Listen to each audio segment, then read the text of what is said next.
Not to engage in alarmism, because that's not what I'm trying to do. What I'm trying to do is just lay out information for people.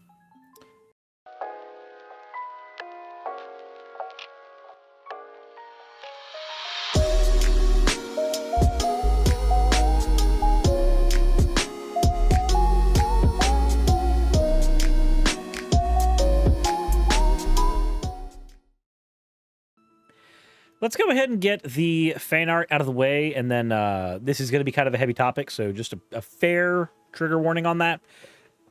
But we'll get into that in a second. So first of all, from Suris, here's another draw of Bubacat Suris. Since it's a lot warmer, I figured I'd draw her swimsuit outfit. Thank you very much, Suris. I'm actually really looking forward to the 2.0 3D model that Bonbon is working on that'll use this outfit, and also being able to use this outfit on the Slime Girl model. I am greatly looking forward to both of those. This one is from Pernia. Remember, there is nothing wrong with practicing drawing feet, especially Sonic's feet, and putting those studies on social media sites. It's just good practice. Also chaos. This one is awesome. The next one we have, and the last one we have today, is from Mav's Art. First time sharing fan art. I don't have Twitch, but I always watch on YouTube.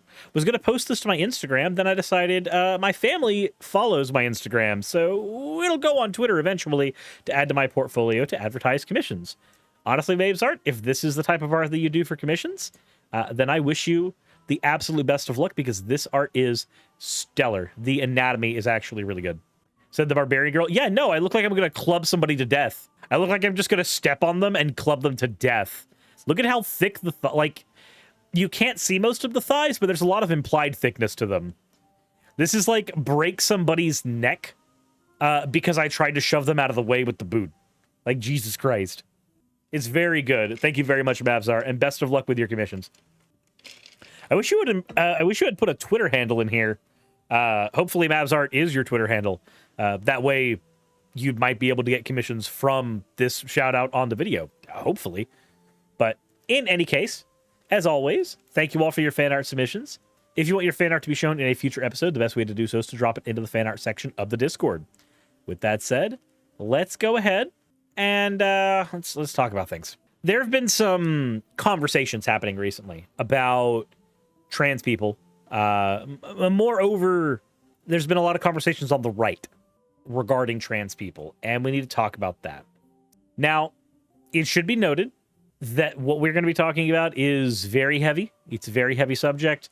If you're not up for that kind of stuff, maybe click off the video and go to one that's just like answering questions for atheists or something like that. Who knows? So there are some steps that the conservative right in the United States have been taking where trans people are concerned, and I think we need to talk about those. First of all, classification for trans people. This is where you stop thinking of trans people as just other human beings who happen to be your friends, family, etc., and you categorize them instead into the other. This helps create an us versus them mentality, and in various ways, this can cause a lot of harm, whether it is on purpose or whether it's unintentional. By creating that othering category, it does cause harm. And not note that calling somebody trans is not othering. That's simply descriptive. You're describing a part of their lived experience. But when you use slurs, for instance, for trans people, that's othering. That's classification. The next one we have, another thing that is happening right now, symbolism. Is there any symbolism happening where trans people are concerned? Well, a lot of anti-trans words and acronyms, TRA, TIM, stuff like that's been going around for a while. A lot of the stuff has been created by anti-trans groups in order to speak poorly of trans people. This can create an environment where there's a lot of hateful symbolism that is invoked when you think of trans people. Think of any group that you do not like and symbols associated with them. It becomes very easy to do so when you flip that around. And there's a reason I point that out. We also need to talk about discrimination. There are several groups, there are several people in power, whether in this country or others, who have used laws and customs and like societal norms, all that stuff to deny rights to trans people in various ways, shapes, or forms. Think of how many times we've covered an anti-trans bill that has happened in Florida, Texas, Ohio, Tennessee. All of this they're forms of discrimination. They're legal discrimination. against trans people. And they create environments where social discrimination becomes more accepted. Think about it this way. It's harder to socially discriminate against a black person in an environment where they are viewed as equal to you, but it's a lot easier to discriminate against them if they're a slave. A lot of times, social discrimination will happen down the road from legal discrimination. And this leads me to the next point. We need to talk about dehumanization. Regularly, the humanity behind trans people is stripped away. It is either fetishized, think Nick Fuentes and the trans porn incident, or ostracization instead of fetishization, calling trans people pedophiles, groomers, etc., calling them mentally unstable. This can also be a form of othering. The idea that somehow affirming trans people is a burden or a problem for you. To give an example, how hard is it actually, as an individual, to call a trans person by their preferred name? If they were born with the name Tommy and they decide that actually, no, they'd rather go with Cindy, is it any more difficult to call them Cindy because they're trans or call them Cindy because that's an online handle? Really, there's no challenge. There's never been any challenge calling somebody by their online handle, and it's no different with their, preferred name when they're trans. These things aren't super difficult. Like, sure, there's an adjustment period where you're having to get used to using the name, but once you've adjusted, like when your Bulbasaur evolved into an Ivysaur, you figured it out pretty fucking quick. It's like, that's not super difficult. And the last bit, and this might sound like it's redundant, but polarization. Right now, on social media, people like Matt Walsh, especially with his recent movie, are creating propaganda. Media outlets like the Daily Wire, Breitbart, etc., they're publishing transphobic opinion pieces, adding a lot of legitimacy to the motivations of trans radical feminists, or trans exclusionary radical feminists, or just anti-trans people that are on the far right that don't consider themselves feminists in any way, shape, or form. You can find in various YouTube videos, you can find in published movies that are being funded by people like Walsh, Shapiro, etc. There's plenty of ways to spread transphobic propaganda around. Now, why do I bring those up? I bring them up because, for one, these are all points that were made by MX Amanda Jet Knox. I may be pronouncing that wrong, but the point behind her or their Twitter thread seemed to be that these are all 5 of the 10 stages of genocide.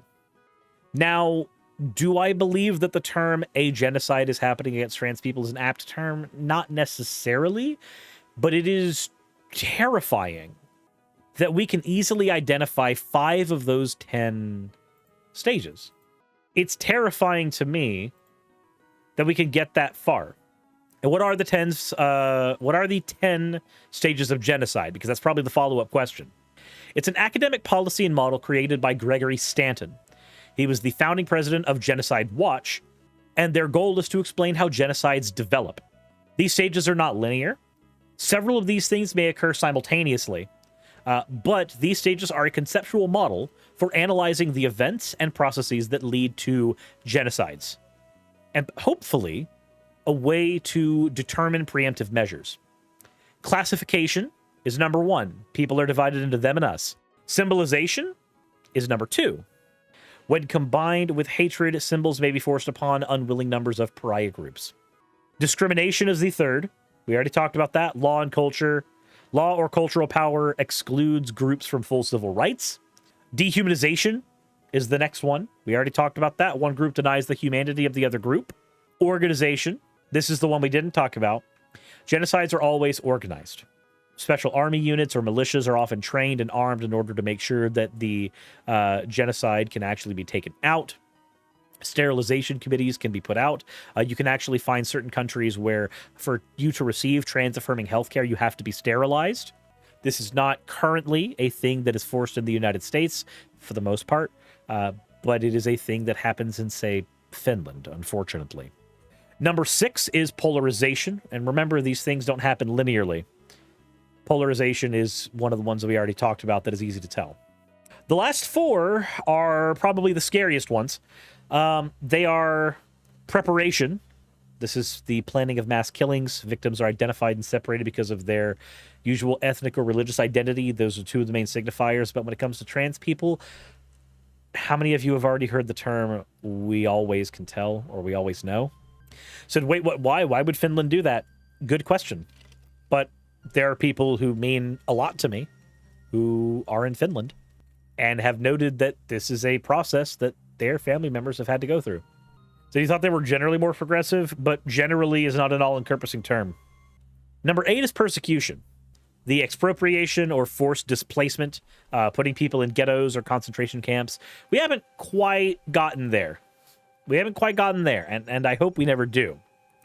You could usually prevent shit like that by providing direct assistance to victim groups, making sure that there's targeted sanctions against persecutors. You can mobilize humanitarian assistance and do stuff like that to help trans people or anybody who's in this particular stage. But remember, that's preventative. Once you're already at persecution, once you're already there, it's a lot harder. It should be noted that persecution, if you were to deny trans-affirming healthcare in a particular state, you actually are engaging in forced displacement of those trans people because you are creating the ultimatum where they either have to go to a different state to receive trans-affirming healthcare or lose a significant part of their humanity. Now, the last two are the obvious ones in anything involving a genocide. Extermination and denial. It's extermination to the killers because they don't believe the victims are fully human, and it's denial because the perpetrators deny that they're committing any crimes. Now, I want to point out that in many states still, we have what's called the trans panic defense or the gay panic defense. This panic defense can be utilized if you happen to feel like you've been catfished in some way by a trans person.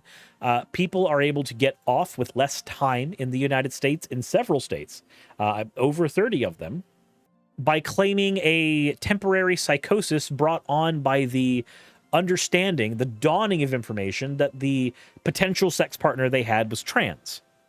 Several people have used this and successfully gotten reduced sentences on for their crimes when murdering or otherwise significantly harming trans people merely because they can claim, I was shocked by the fact they were trans. It should be noted that this does not necessarily mean extermination on the scale that a genocide would require. It doesn't. These can still be seen as stochastic acts of violence, but there's not very many steps between one and the other.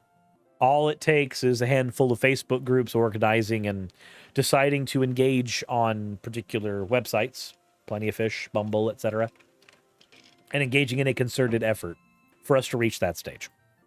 I'm not comfortable saying that a genocide is actually happening, but I am unfortunately comfortable enough to say that 5 or 6 of these are easily identifiable in the United States right now. And that terrifies me, because that shouldn't be the case. Not to engage in alarmism, because that's not what I'm trying to do. What I'm trying to do is just lay out information for people. But let's talk about Matt Walsh. Matt Walsh thinks that it should be illegal for anyone of any age to transition. Anyone. The surgeries, the HRT, any of the individual things that are used for a variety of other purposes for cis people. Breast reconstruction surgery for people who have gone through breast cancer. Hormone replacement therapy being used for people who have gone through early onset menopause. Several of the individual treatments that we use to better trans people's lives are used for cis people's lives all the fucking time. But magically, when it's used for transition, people like Matt Walsh want even adults to not be able to do it. It should be illegal for doctors to give trans-affirming healthcare to anyone in Matt Walsh's eyes. Which, if that is the case, then trans people would necessarily be forced to vacate and move to another area, which means we would be at the relocation phase. The dislodging of trans people from their homes so that they can go somewhere where they can receive healthcare. Because it's an ultimatum for them. Never. Because not receiving that healthcare ultimately ends up in higher rates of trans suicides. It is an ultimatum. Matt Walsh wants that ultimatum to happen. It used to be that people like Matt Walsh would say that it's engaging in somebody's delusion, but otherwise that's about it when it comes to trans people who are adults. They would argue that they're grooming children and all that shit all the time, but this is about as far as they would go. Now we have Matt Walsh saying that adults, fully cogent and cognizant of their abilities and awareness, should not be allowed to do this. Matt Walsh recently put out a transphobic documentary, in quotes, called What is a Woman? We may end up going over that documentary on stream, though I'll probably do it in a heavily truncated version because I don't want to punch a monitor and have to buy a new one, personally. In the UK, two prominent women had a recorded conversation where one literally said they need to reduce the number of trans people in the world. Let's go ahead and take a look at what Helen Joyce said, word for word, in this particular exchange. Said, in the meantime, while we try to get through the decision makers, we have to limit the harm. And that means reducing or keeping down the number of people who transition. And that's for two reasons.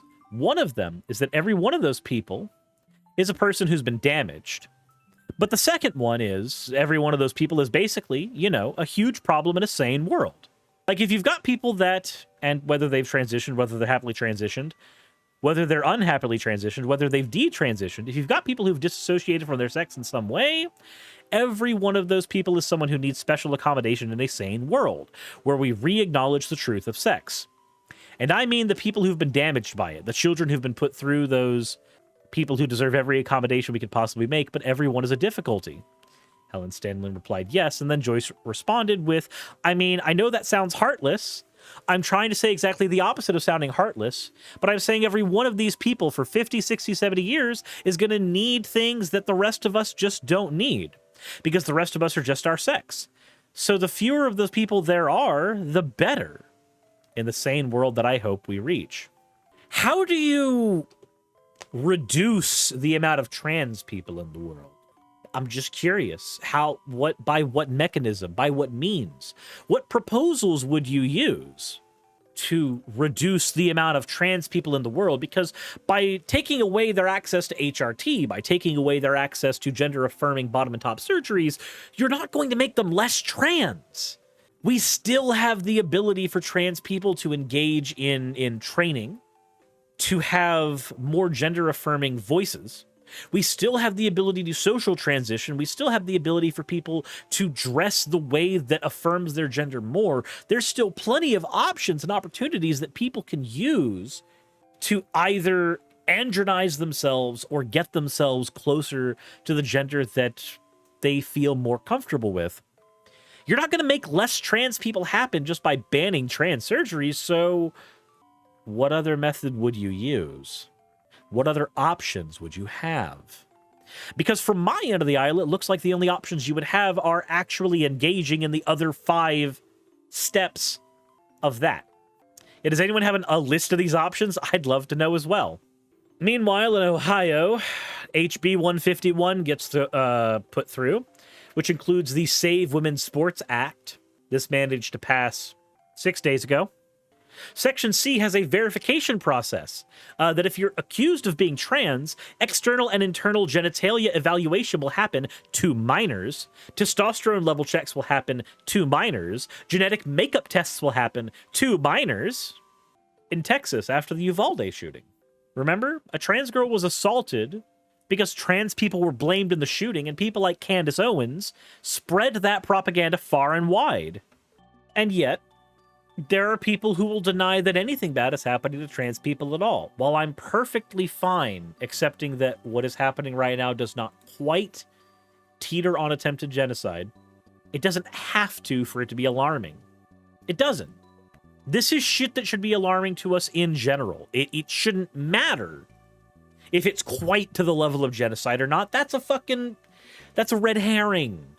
What matters is shit is being made worse for trans people, and there's no good reason for it. None. People in chat are noting that cruelty is the point, blind hate is the point. If blind hate is the point behind what you're doing, then you shouldn't be doing it. If you're somebody in my comment section that wants to say that this is all actually a good thing, then I'm sorry, but you're stepping ever closer to actual genocide apologia. And there is No reason for you to be doing that.